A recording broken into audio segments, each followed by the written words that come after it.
একবারের কথা, এক গভীর জঙ্গলে থাকতো একটা চালাক শিয়াল। শিয়ালটা সবসময় নতুন নতুন চালাকি ভেবে পেট ভরাতো। তার বন্ধু ছিল একটা কুকুর আর একটা মুরগি।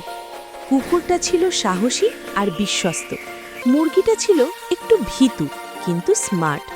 আর জঙ্গলের একটা গাছের উঁচু ডালে থাকতো একটা রঙিন টিয়া পাখি, যে সব কিছু দেখে আর মজার মজার কথা বলে সবাইকে হাসাতো। একদিন চালাক শিয়াল ভাবল, আজ মুরগিটাকে ধরে খেয়ে ফেলি, ও তো আমার বন্ধু, সহজেই ফাঁদে পড়বে। সে মুরগির কাছে গিয়ে মিষ্টি মিষ্টি কথা বলতে লাগলো। ওরে মুরগি বন্ধু, তোর ডিমগুলো কত সুন্দর, চল না আমার সাথে একটু ঘুরে আসি জঙ্গলের ওপারে, সেখানে অনেক দানা পাবি। মুরগি একটু লোভে পড়ে রাজি হয়ে গেল। কুকুরটা দূর থেকে সব দেখছিল, কিন্তু চুপ করে রইল।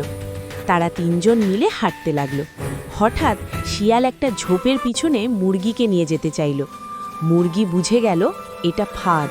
সে চেঁচিয়ে উঠল, বাঁচাও, শিয়াল আমাকে খেয়ে ফেলবে। এদিকে উঁচু গাছ থেকে টিয়া পাখি সব দেখছিল। টিয়া খুব চালাক ছিল। সে হঠাৎ চেঁচিয়ে উঠল, কুকুর ভাই, কুকুর ভাই, শিয়াল মুরগিকে ধরেছে, তাড়াতাড়ি এসো।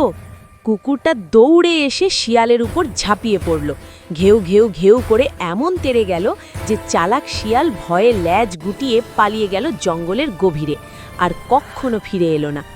মুরগি আর কুকুর ফিরে এসে টিয়াকে ধন্যবাদ দিল। টিয়া হেসে বলল, বন্ধুরা, চালাকি করতে গেলে নিজেরই চালাক বন্ধু লাগে। শিক্ষা: চালাকি করে অন্যকে ফাঁদে ফেলতে গেলে নিজেই ফাঁদে পড়ে যেতে হয়, আর সত্যিকারের বন্ধু আর সতর্কতা সব সময় বাঁচিয়ে দেয়।